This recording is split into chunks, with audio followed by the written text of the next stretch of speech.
So Jamal Nye's here with Kane Mousah for MMA Plus tonight. We're at FCC 18. What brings you to FCC tonight? Obviously, I've got a teammate, Lerone, the Iceman Murphy. He's fighting tonight. So obviously, we've come to do his corner and give him support. Is there anyone that's caught your eye on the undercard so far? I forgot his name now. I feel bad for forgetting his name, but there's a young guy from Martin Stapleton's gym, a small guy, very explosive, very aggressive, my style of fighter. So besides obviously Lerone Murphy, you've got Stapes' young lad as well. Now you picked apart Alex Enlund at ACB last week. How happy were you with that performance? I was ecstatic, to be honest with you. Really happy. We put a lot of work in for the prep for that fight. We knew that we had to get Alex in a fight where he was uncomfortable with, and we were able to go in there and get the job done.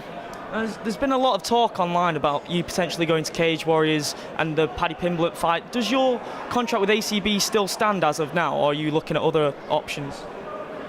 I'm currently a free agent at the present moment.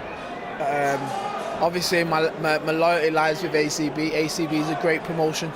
For me, probably one of, if not the best promotion in the world, I'd say, just the way that they look after their fighters. So for me, currently, like I said, I'm a free agent. But there's no specific fight on the table in particular that we're looking at. We're just open for the best fight, and whatever fight's going to keep elevate us to that next stage. Now you and your training partner, or a former training partner, Brendan Locklane, he's been out in America with Dominic Cruz. You've been kind of going back and forth over who's going to fight Paddy first. What's so annoying to you both about Paddy? What is it about?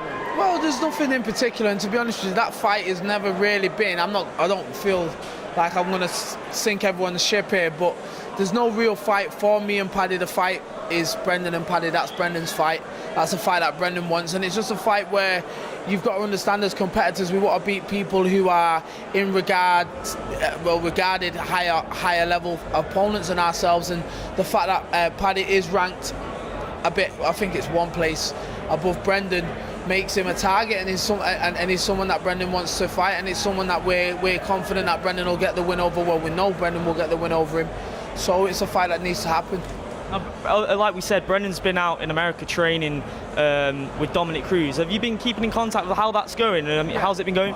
It's been going amazing. That's a place where Brendan goes and feels really at home over in San Diego with Dom, and who else is to have as not just a training partner but a roommate as Dominic Cruz. So he enjoys the training out there. He's training with a lot of high-level guys. He's learning a lot. So for Brendan, it's a good place for him. But Brendan's on his way back over.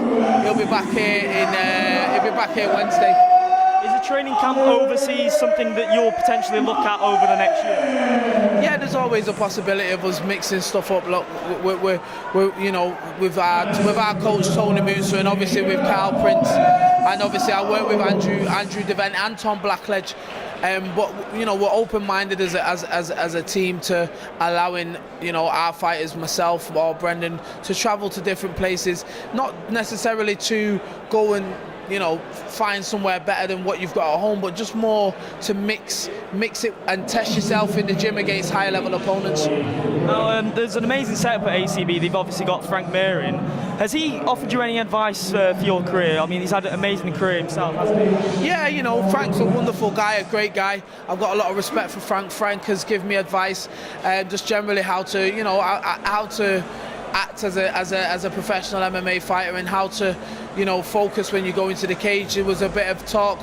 Frank had been to the gym and watched me do some boxing sparring, and Frank, he said to me, look, you've got amazing hands. Why don't you use them a little bit more? And even though I've not had the opportunity to showcase them in my previous fights, I knew that in this fight, this is something that I definitely wanted to showcase. So yeah, thanks to Frank Mir, and hats off to him for that little bit of advice.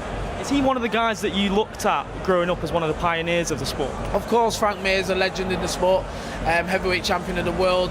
He beat that win against Brock Lesnar. For me, was one of the highlights of his career, and that's one of the things that I remember him from. In terms of a potential date for you to get back in the ring, are you looking to get back in the cage before the end of the year? Hopefully, fingers crossed, with everything goes well, and everything that we've got going on, we should be able to get in the cage by the end of the year, roughly looking around December time. So yeah, fingers crossed that all goes well and we can get in there. Well, I'm going to let you go now. I hope you enjoy your night, Kane, and thanks a lot. Thank you very much.